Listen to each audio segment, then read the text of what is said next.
koutou. Good morning and welcome to the New Zealand Book Awards Books Alive session. This is a virtual session. It's the first time we've done this ever, so it's kind of special. And want to introduce Strath Taieri School, Room 5. Hi guys. Hi. And the person we're here to listen to and to learn about her book today is Weng Wai Chan. And Weng Wai Chan has written a book called The Lizard's Tale. And she has been nominated, or she's a finalist for 2 book awards this year. And the first one is the Wright Family Foundation Esther Glenn Award for Junior Fiction. So that's the Junior Fiction Award. And also the Best First Book Award. And I'm not going to say anything else about Weng Wai because I know that she's got lots of things to tell us. So we had a wee email chat, Weng Wai and myself and the principal, and we decided it would be good if Weng Wai does her presentation about the story of her book, behind her book, then she'll read some of it, then you can ask some questions, and then she'll finish our session with reading from the book, which will be lovely for us. So Weng Wai, thank you. We're very excited to be able to do this with you, and we're really, really excited to learn more about Lizard's Tale.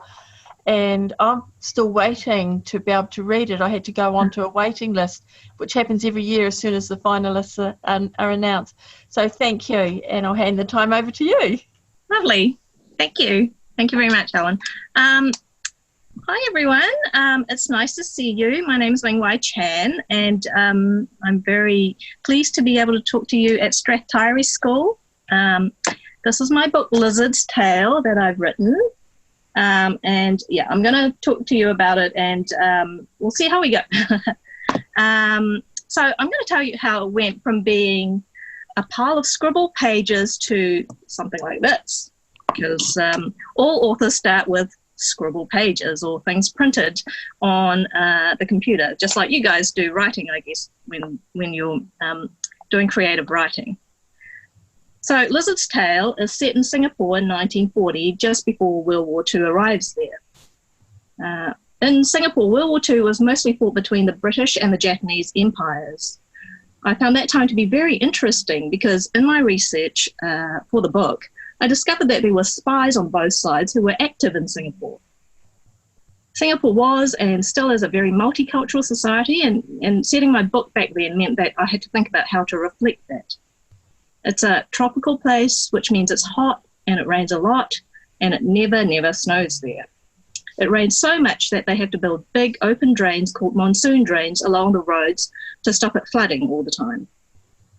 The shops are mostly built so that there are covered walkways in front of them with people living above. So I'll just show you a picture of that so you have some idea in case you guys have never been to Singapore. Okay. So can you see that? That's a shop. So above there are people, people live above there, and underneath are shops. And in front is something called the 5-foot way, like that. And in the 1940s, people would have crowded along here, and it was almost like another living room for them because it was so hot. They didn't like being inside. So there'd be people selling things, selling food, little kids running around, and yeah, all sorts of things going on there. So that's the 5-foot way. So the book is about a 12-year-old boy called Lizard, who's part Chinese and part English. Lizard is very poor, and he lives alone in a small bunk-sized space above a tailor shop in Chinatown. He used to live with his uncle, but his uncle disappeared 2 years ago, so now Lizard has no adults to look after him. Lizard makes a living by doing odd jobs for people, and sometimes the jobs involve stealing, which he doesn't really like to do. One day, a man called Boss Man Beng gets Lizard to steal a box from the most glamorous hotel in Singapore, a place called Raffles Hotel. Unfortunately, the box that he steals contains something that belongs to the Japanese Empire, and it's something the British Empire wants. So poor Lizard gets caught up between the British and the Japanese empires because both of them want what's in the box. Luckily for Lizard, he has a friend called Lily, who helps him out quite a lot. Lily is a Chinese girl who lives in the tailor's shop below Lizard. So I thought I'd give you a bit of a reading from the book now, and and then maybe we'll talk about the story behind the book after that. So this part is just after Lizard has stolen the wooden box from Raffles Hotel, and he's walking to the railway station to give it to Boss Man Bing. Boss Man Bing is going to give Lizard $90 for the box. Back in the day, $90 was a lot of money. It was like a year's worth of food and rent for Lizard. Lizard arrived at the Singapore railway station in Keppel Road at 9 p.m. He was to meet Boss Man Bing under the station clock at exactly 10 p.m, so he had an hour to kill. He had followed all of Boss Man Bing's instructions from yesterday afternoon, and now the only thing left was to hand the teak box over to him and collect his $90. Boss Man Bing had said not to be late, not even 1 minute. Lizard squatted against the wall under the station clock, the satchel pulled in close. People hurried past. The women in saris, samples, dresses or hijabs. The men in singlets, suits, sarongs or turbans. Lizard yawned and thought about the Chinatown boys gambling in Smith Street, as they did every night. It was going to be a boring hour squatting here. He stood up. It wasn't far to Smith Street, and he could be back by 10 o'clock, no problem. Lizard hurried off to find the boys. There they were, scrawny lads in singlets and cotton shorts, crowded around a rickety table with a lantern strung up above them. Raucous jokes and happy insults were traded in a mash of Chinese dialects with smatterings of Malay and Indian words. On the table was a little wooden box and some dice. The boys put out piles of coins and placed bets. Ling and Kyong greeted Lizard with cheerful punches on his upper arm and made a space for him at the table. There were 3 or 4 older lads there that Lizard didn't recognise. He hoped there wouldn't be trouble. One of the big boys was taller than the others, and his hair was slicked back with brill cream. You could see the grooves a comb had tracked through his gleaming hair. He lounged against a concrete pillar, looked down into Lizard's face and gave a slow, mean grin. There was going to be trouble. Half boy, said the brill cream lad in Hokkien. Lizard glanced up and around, noting the overhang of the 5-foot way, the concrete posts on either side, the wooden crates lying nearby, and, as always, the uncovered monsoon drains at the roadside. Ling and Kyong were his friends, but they grinned too and moved back. They wanted to see some fun. The other boys grabbed their money, the little box and the dice off the table, and also backed up. What are you doing here, half boy? Asked another big lad, following the leader. This one had buck teeth. This place is for Chinese boys only. Maybe you're some part Chinese, huh? Said Brill Cream. Tell you what, your Chinese part can stay. The rest get lost. He guffawed and elbowed Bucktooth in the ribs. That was a new one, Lizard had to admit. He couldn't afford any trouble, not tonight. Boss Man Bing's sweaty face warning him not to be late flashed in front of his eyes. Hey, no problem, I'll go, Lizard said in Hokkien. He put his hand on his satchel to make sure the box was safely there. Brill Cream wasn't stupid. His cunning eyes darted to the cotton bag. What you got there, huh? A present for me? Lizard took a step back. Brill Cream advanced and made a grab for the bag. He yanked it hard and Lizard cannoned into him, his head whacking Brill Cream in the eye. Ow! Brill Cream yelled. He clapped a hand to his right eye. Hokkien swear words peppered the humid night air. He punched Lizard hard in the mouth. The punch took Lizard by surprise, and he tasted the metal tang of blood. Lizard leapt up, pushed himself against a concrete post, and grabbed the overhang of the 5-foot way. He hung there for a moment, his satchel still safely around his neck. Bucktooth lurched out to hit him, but Lizard bent his knees up to his chest, and Bucktooth missed. Then Lizard thumped his heels into Bucktooth's back, pushing him into the rickety table, which tipped over with a clatter. Around them, the younger boys congratulated each other on their wisdom in taking their stuff off that table. Brill Cream staggered towards Lizard, swearing furiously, and Lizard swung his legs and propelled him into the open drain at the side of the road. The other boys leapt back to avoid the foul splash. Lizard hoisted himself up to the first floor. Bossman's words rang in his ears. Don't be late, not even 1 minute. He shinned down the post and hit the street running, clutching the satchel. Lizard kept running until he could see the railway station clock. He was not 1 but 10 minutes late for his meeting with Bossman Bing. There was a commotion outside the station. He couldn't see Bossman Bing. A dense crowd pushed and shouted right under the station clock. Lizard frowned. How was he going to find a boss in that uproar? What's happening? He asked a boy at the edge of the crowd. The boy spun round to face him. Somebody got stabbed there just now. Stabbed? What? Said Lizard with a jolt of shock. Who? How? The boy shrugged. Some man, don't know who. Lizard shoved and squeezed his way through the crowd, dread growing in his belly. Finally, he broke through to the centre and found himself staring into the contorted face of Bossman Bing. He was lying on his back. A knife was stuck in his chest and blood welled out, soaking his shirt and pooling on the ground. Boss, Lizard cried, dropping to his knees. Bossman Bing's bulging eyes looked at him. His lips were moving and his hand clawed at Lizard's.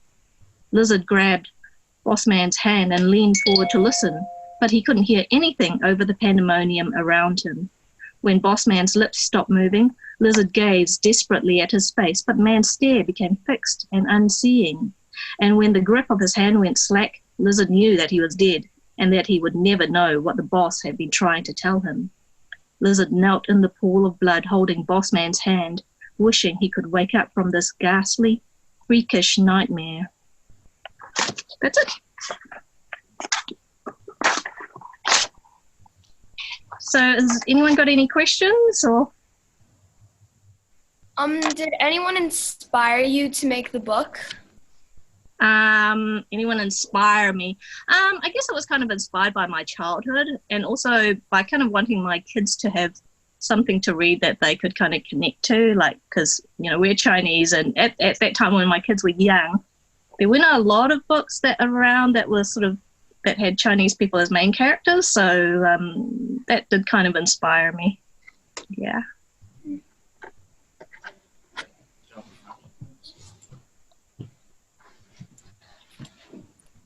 Did you have any helpers? Any helpers in writing the book? Yeah. No, not really. Oh, kind of. Well, I had a whole lot of books. That's kind of what helped me. But generally, it was mostly me until I got accepted by the publisher.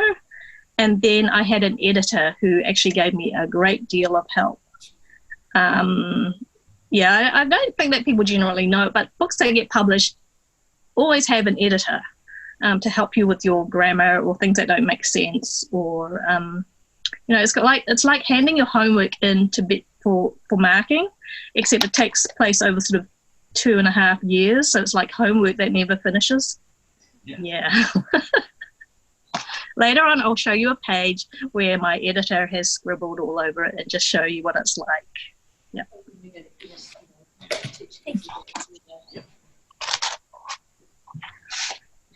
Is it your full-time job? Yeah, pretty much. And then my other job is like looking after the kids. But now the kids are a lot older, so yeah. I used to be a GP quite a long time ago, but I haven't GP'd for a long time. Yeah.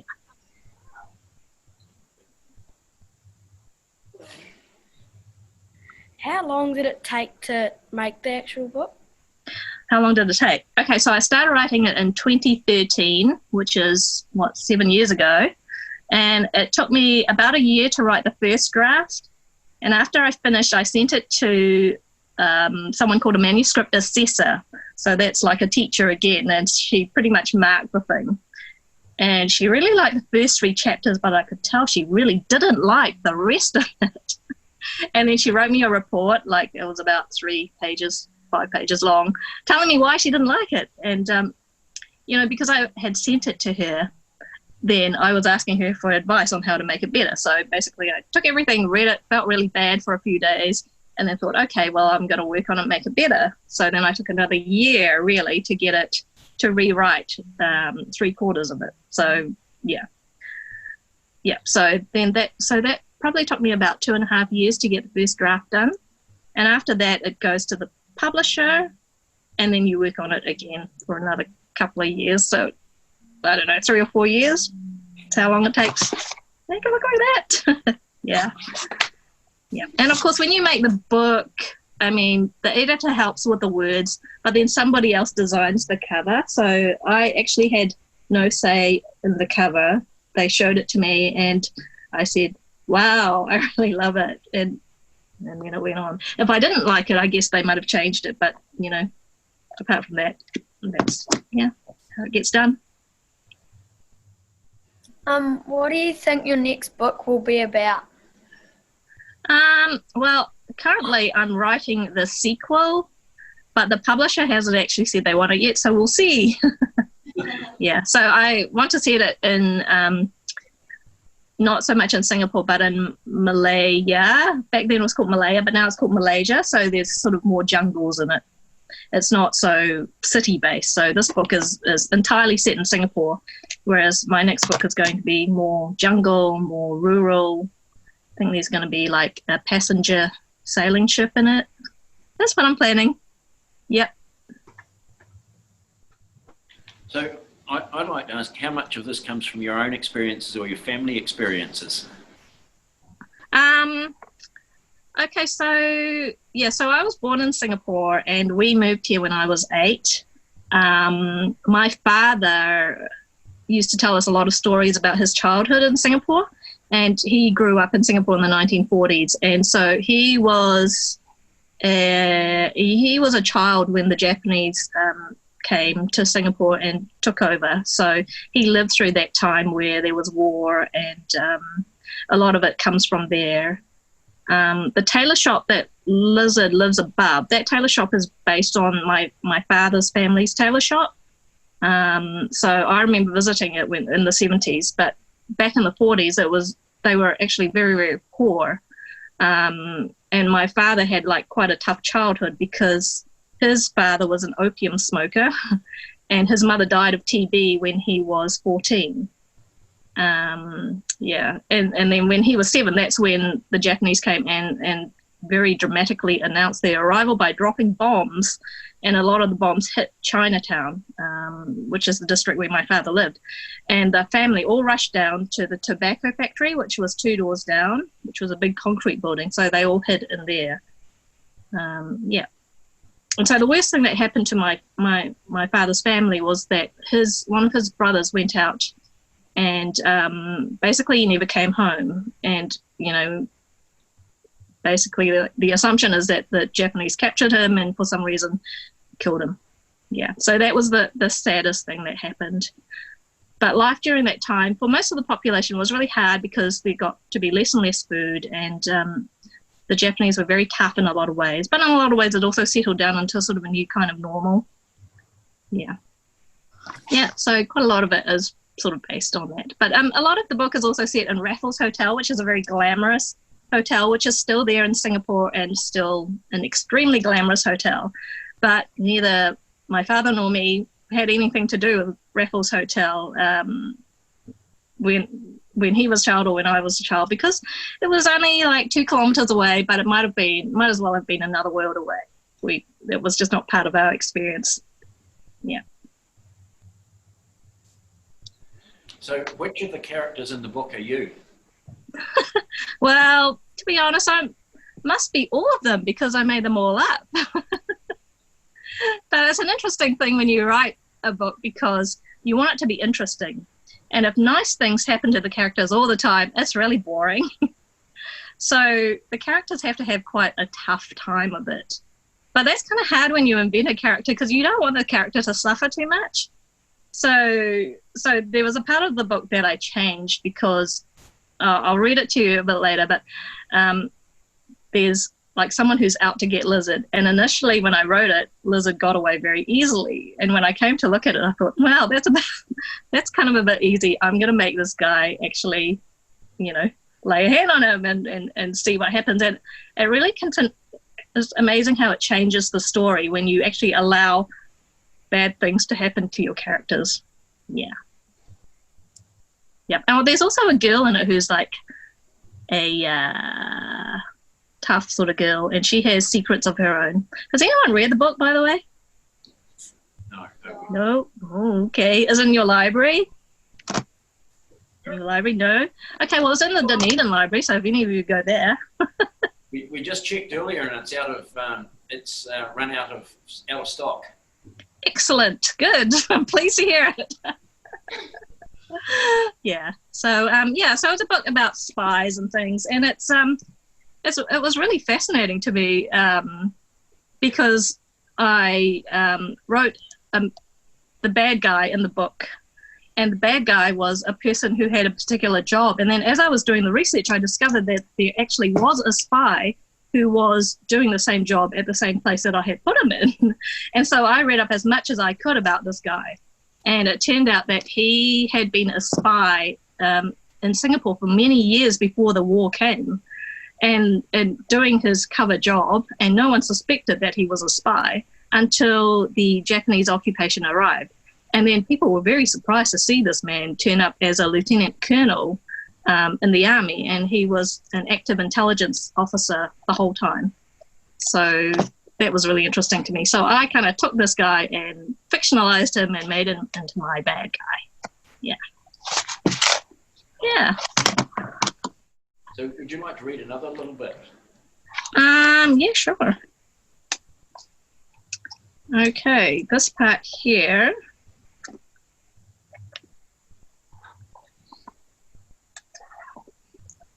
All right, so this part here is after Lizard has got away, and it's the next day after Bossman has been stabbed. It was only when he Lizard headed towards some coffee shop where he often went after school. It was only when he stepped inside that he realized that this was the last place he had seen Bossman being alive and well. A wave of sadness and fear hit him, but he didn't have time to dwell on it. The owner of the coffee shop, Fatty Dim Sum, was acting strangely. Fatty was wiping down a marble-topped table when Lizard entered. That wasn't strange. It was the look of goggle-eyed consternation on Fatty's face when he saw Lizard that was strange. The greeting Lizard was about to utter died on his lips. Fatty's eyeballs started jerking repeatedly to his left. "What?" asked Lizard, staring at Fatty's jerking eyeballs. He went to sit on a stool. Fatty leaned over and started to wipe it. Lizard went to sit on another, but Fatty got there first with his cloth. "Want a drink, boy?" asked Fatty loudly in Cantonese. His eyeballs had stopped jerking, but now his eyebrows were waggling up and down. "Yes," Lizard said hesitantly. "Come to the counter then, boy," said Fatty, standing straight. To Lizard's relief, Fatty's face stopped twitching. There was a long horizontal mirror behind the counter. It was spotted with age and humidity.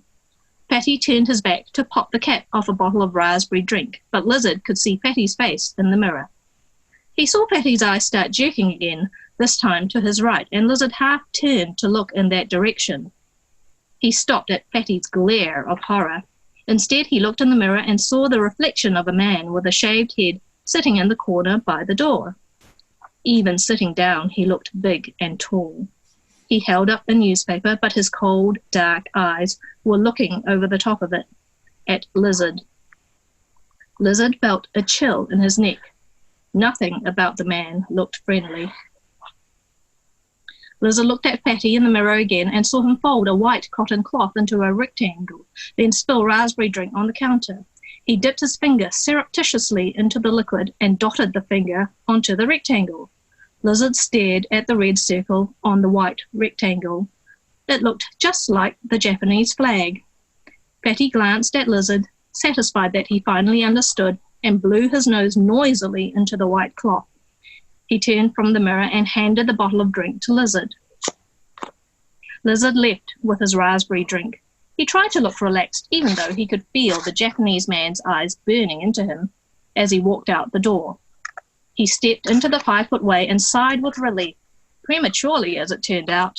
A tea vendor cycled past, and Lizard saw, reflected in the huge metallic drum of tea on the back of the bicycle, that the tall Japanese man was coming up behind him. Just as the man's meaty hand large and menacing in the reflection, reached out for Lizard's shoulder. Lizard jumped across the monsoon drain in front of the 5-foot-way and collided with the tea seller's drum. The bicycle and its rider went over with a clattering crash, and hot, fragrant tea swished all over the road. Lizard spun his arms around as if trying to keep his balance. Raspberry drinks spiraled into the air, some splattering the face of the Japanese man who had followed him onto the road. The half-emptied bottle glanced off the man's head, then smashed in the monsoon drain. "Oh, sorry," Lizard said as he made himself fall, slamming into the chest of the man. He planted an elbow hard into the man's abdomen, and they both landed on the road at the drain's edge. A second bicycle swerved to avoid them, and the man riding it, along with his wife and a basket full of eggs, fell onto the steaming, tea-washed road. Lizard leapt up and looked with horrified fascination at the mess he had made. 4 people were sprawled in the road, weltering in tea and smashed eggs. Traffic came to a halt, and people stopped to watch, comment, and add to the uproar. Fatty Dim Sum's startled face goggled through the coffee shop window in between the golden roast ducks hung up to air, but Fatty wisely stayed inside. The Japanese man sat up, blinked, and wiped his eyes. Then those eyes started scanning the scene, no doubt looking for Lizard. Yep, that's it. So, I understand that you guys have been doing editing and writing as well. Can you tell me what you guys have been doing? Well, with our other teacher, Mrs. Young, we've been doing like fairy tales. We've been like mixing it up, Cool. like to make it funny, scary, like something like that. Yeah. And so what fairy tale did you take? I've done Cinderella and Three Little Pigs. And how did you mix that up? Well, with Cinderella, I added in some like other fairy tales, like, but I made them more funny and like, what, like, and with the Three Little Pigs, I made it 3 fantails and 3 cats, and turns out none of them it doesn't work out for any of them in the end. Wow, it sounds like you were like a really good author. Cool. Yeah. I like to make stories that get people's attention and like make them laugh or something. Yeah, excellent. That sounds really good.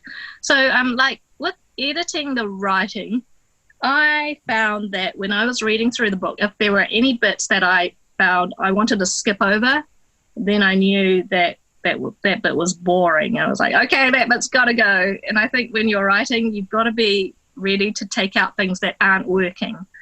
And sometimes you think, oh, that bit's really great, but actually, if it's something I want to skip over, then it's got to go. And do you find that yourself when you're reading your work? So like the first verse has to get people's like attention to like want to read more instead of like, nope, I'm reading another book. Yeah.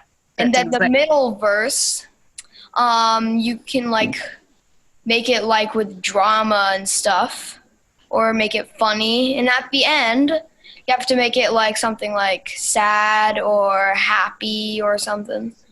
So that people feel things? Yeah, to let them know that the book is over and it's a happily ever after ending. Yeah, or not. Maybe. Yep, they say that if you can get people to laugh and to cry in your book, then you got it made and people will buy your book. So that's good. Yeah. Excellent. Anyone else? Someone talk about their newspaper article? Okay, well, just right. This is about the newspaper. Sorry, what's your name, by the way? Josh. Josh? So with our newspaper stuff that we're doing, I'm doing the sales page, so I'm adding tractors, motorbikes and all sorts into it. Cool. How do you write something that so somebody will want to buy your tractor? So first we go on a website, either Trade Me or Otago Farm Machinery. Yep. And then we screenshot the tractor, put it on our page, and then we write all the details out. And how do you make this tractor sound like really great, you know, better than other tractors? Well, you kind of do like the pros and cons about it, like it's good at doing this and this, but it doesn't have much horsepower or something like that. Oh, yeah. So you got to be honest too. Yeah. Okay, when you're writing fiction, you don't have to be honest. You just make it all up to make it even better than it really is. So do you guys like writing? Yeah, I love writing. Yeah? Who loves writing? Who said they love writing? Yeah? Mr. Cambridge picks up one to talk. I love writing. Oh, we're working on it. Yeah? Okay. What's the name of the first person who spoke to me? Claire. Okay. Good. Okay, so Claire, why do you love writing? Well, I've been making up stories from TV shows. Mm-hmm. Fan Plays. fiction? I've been making up plays and stuff. Yeah. I really like getting people's attention to read. Like, I've been loving reading since I was like 5 years old. Excellent. Oh, have you guys heard of something called Fabo Story? No. Mr. Cambridge, I don't know. You might be interested in this. Have you heard of Fabo Story? No, I haven't. Oh, okay. So it's where a bunch of authors, New Zealand authors, have got together and they've made this competition that kids can enter, and they asked me to join this year, so I joined. So there's 10 authors, and what we do is we write a story starter each week or 2 weeks, depending on how long each thing is going to be, and then the kids finish the story for us. So the kids write maximum of 500 words, and then the author judges it and picks a winner. And then this year we managed to get Penguin Puffin to sponsor us, so then the kids can win a prize of a penguin book. So that's called Fabo Story, and a whole lot of kids around New Zealand have entered this. So if you, I think we're still running at the moment. So if you wanted to do that, you can enter it individually as well. So Claire, if you're interested, you can just look it up. So, Where do we find that one? Online? It's if you just Google Fabo Story, you'll find it. It's Fabo and Story, Fabo Story. Oh, well, we must So- have that. Yeah. so it's like you're just gonna writing the first verse of the story, like just chapter 1 or like the start of the story or something. It's about 300 words. Like we write a setting and a character generally, which is about 300 words, and then you, the kid, kids can be aged 8 to 13, so no more than 13 basically.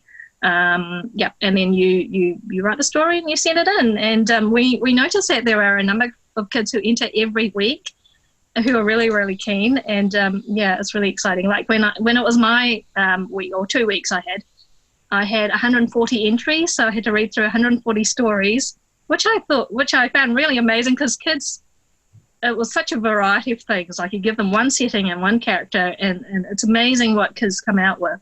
And yeah, it's really interesting. So if any of your kids there are keen, you can just do it by yourself if you want to. You can sign in and get your parents to have a look and make sure they're all happy with it. Or I don't know if Mr. Cambridge wants to organise that. Anyway, that's something you guys can do. Yeah. Does anybody else love writing in there? Yeah. Yes. Tell about your stories. Yeah. What's your name? Alice. Alice, nice to meet you. Nice to meet you too. So at home sometimes Dad's got some spare paper and I take it and get some pipe cleaners and tie it together, and I've written 3 stories, Cool. different ones, Yeah. about villages and horses and all of that. Do you like Stacey Greg? Yes. She writes about horses. Yeah, she's good. She's a rock star, I hear, amongst the kids. Yes. Oh, okay, that sounds fantastic. So you might like Fabo's story. That might be something you might like to do. Yeah. Excellent. Very good.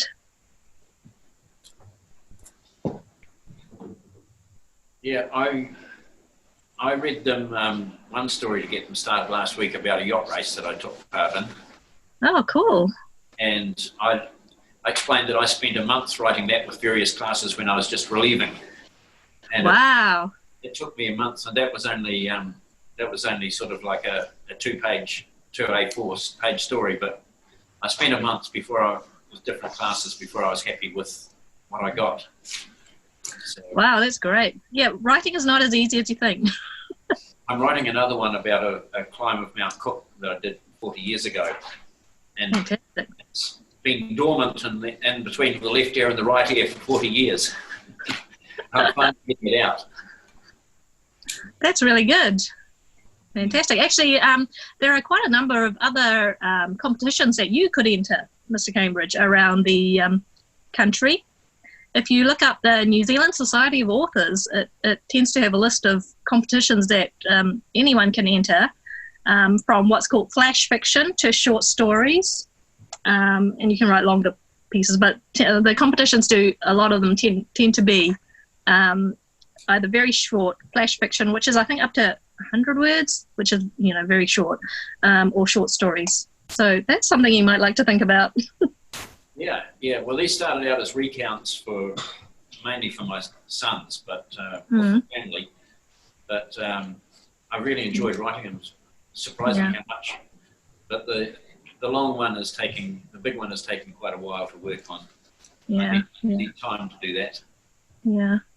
Well, it's very interesting for me to talk to you guys because I don't very often, I've been to Dunedin and I've driven through the high country, but I looked on your Facebook page and some of the photos were absolutely stunning, and it's actually really interesting for me to talk to you guys because I'm talking to city kids. So it's really interesting for me. Do you guys write stories set in Dunedin or on farms and things? Because that's really interesting to kids who don't get out to farms. Dunedin's a foreign country for these guys. Oh, okay. So high country Otago. Why don't you? Who wants to tell her what your stories are about?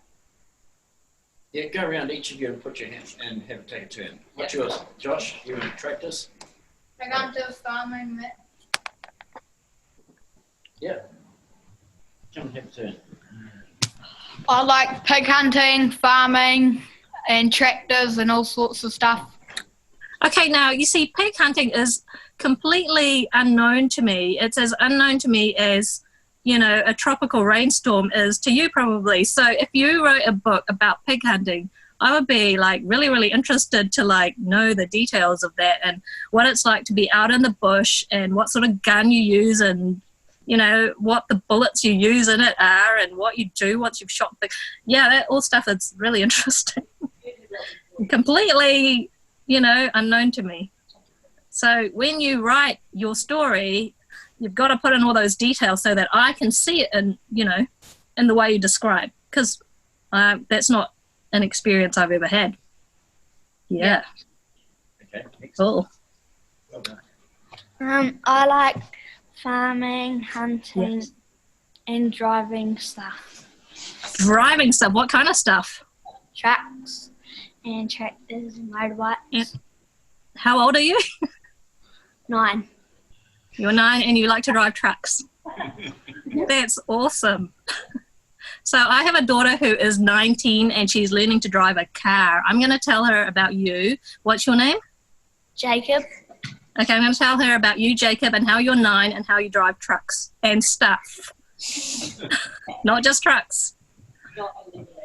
Cool. All right. So who else is going to surprise and enlighten me? I like pig hunting, shooting, driving, sports. Yeah. Cool. What's your name? Hunter. Hunter. That's a good name for you, isn't it? It's a good name. Okay, so on your farms, what is farmed on your farms? Lamb and beef. Okay, cool. And is that the same with everyone? Is it all lamb and beef? Mostly. Yeah, mostly. Mostly? Okay, lamb and beef. So do you do the wool sharing and stuff? Yeah. Can you all share wool, all of you? Yep. Not all of us. Okay, so Claire, where is Claire? Is Claire from a farm as well? No. No? I live in like some sort of stone cottage or whatever. It's I don't know. Tell that you're Yep. from America, darling. I've moved from America because my dad's New Zealand Uh-huh. and my mom's American. Oh, awesome. Do they like it? My dad used to live here, Yeah. and so You love it, don't you, Claire? yes, but I wish I could go back to America because it's summer there, and it's like there's Disney World there, my best friend, like my favorite beach and stuff. Oh, cool. All right. Okay. But Otago is beautiful, isn't it? I don't think I've been there. Okay, no, you live here. Otago is where you live, isn't it? Yep, just Okay. before you. Yeah, cool. Well, I think you can keep writing and write about the places you want to go to and the places you haven't been to. I Yeah. usually write about like made up stuff like horror or fantasy Cool. That is awesome. or like funny stories. Excellent. Okay, now is And stuff. there anybody else there who doesn't live on a farm? Who doesn't live on a farm? Not me. Jane, you want to say Jane? what you Cool. do? But Dane works on a farm. Dane, you could tell him what your dad does, Dane, where he works. If you want to, you don't have to. Like, we're not pressuring you. Come on, Dane. Good boy. Just say you don't work on a farm and what? I don't work on a farm, but my dad works at Oceana Gold Mine. Wow. Yeah, he drives a bulldozer. And So is the gold mine still an active gold mine? yes, You mean they're still getting gold? yeah. Wow. Now that is very, very interesting. Now, you should definitely write stories about gold mining, because I didn't realize that gold mining was still happening in New Zealand and happening in Otago, because I know that my husband, his ancestors were possibly were gold miners in the old days, or new gold miners in the old days. So that's really very interesting to me. Excellent. Well, So in Fabo Story, I'll keep an eye out for stories about gold and gold mining. What's your name? Dane. Dane. Okay, cool. yeah, Thank you, Dane. I can butt in there because Mhm. I can tell you a little. I worked at McRae's for 6 months, and McRae's is just the way, half an hour's drive from here. And McRae's is the biggest gold mine in the country, and it Amazing. employs hundreds of people. And you can actually see it on Google Earth. You have a look, and it's the biggest hole in the southern hemisphere. Wow, really? Mining hole in the southern hemisphere. Yeah. That's incredible. So how do they do? I mean, they use a bulldozer and they dig up what, tons of earth? Yeah, they have. It's a massive hole, and it's more excavators now. But So it's open cast mining? Is that what they it call has it? been, and now they've gone more into tunnelling. Okay. Totally open cast. Right. There's a lot of tunnelling, and it's a amazingly big operation. Now, last year they took 100,000 ounces out. That's incredible. Yeah. And is it only gold that they get out of there? Yep. Oh, wow, that's fascinating. On a small scale about your history, I'm the first one of 3 generations of my family not to be a full-time gold miner at some stage of their life. Wow. And on the back, we're on the Rock and Pillar Range, and if you go over the back here, I'm actually working in the closest school in the country to my family gold mine, my great-grandfather's gold mine. That's fascinating. Diggings, and that's only about 20 kilometres as the crow flies from here. So it's quite incredible. good to come and work at the school, which is really close to my ancestry. Do you have any gold nuggets lying around your house? My grandfather used to have a jar of them, but after he died, and before my father got there to help clean up, they vanished. Oh, sorry. But we have other artifacts, and we go and visit the ancestral gold claim from time to time. That's fantastic. That's very well. Okay, I look forward to reading a story you've written about that too. Thank you. You know, I know that, you know, your own experience usually is not amazing to you, but, you know, for someone like me who thought that was all in the past, that's just a facet of New Zealand history that's really, really interesting. So just when you guys are thinking about writing, you can make up things like new worlds yourself, but you can also look at your own experience and see how you can turn that into things that other people want to read. Yeah. Okay, thank you. At this time, we've sort of run out of time.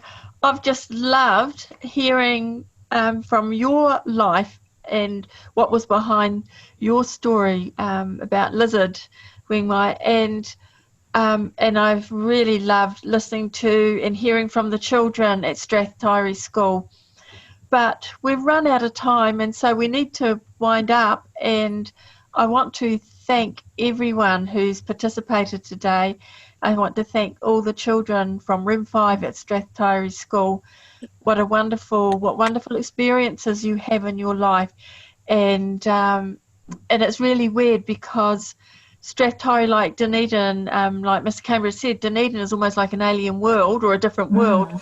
But it's actually, Strath Taieri School was, you know, Middlemarch is part of the Dunedin city. So much of Dunedin city is actually rural and and completely unique community. So it's just lovely hearing from the children in these areas. And thank you, Weng Wai, for everything that you've shared today. And on behalf of everyone, we want to wish you all the very best in the book awards this year. And I'm really looking forward to reading this book about Lizard. It seems like it's a fairly gritty story. And I'm waiting for my turn to get my hands on this book. Okay, so thank you very much. And I think we can clap, can't we? We can clap online. I'm clapping for you guys. Thank you, Strath Taieri School. That was amazing. I really learned a lot. Thank you. Bye. Have a good day.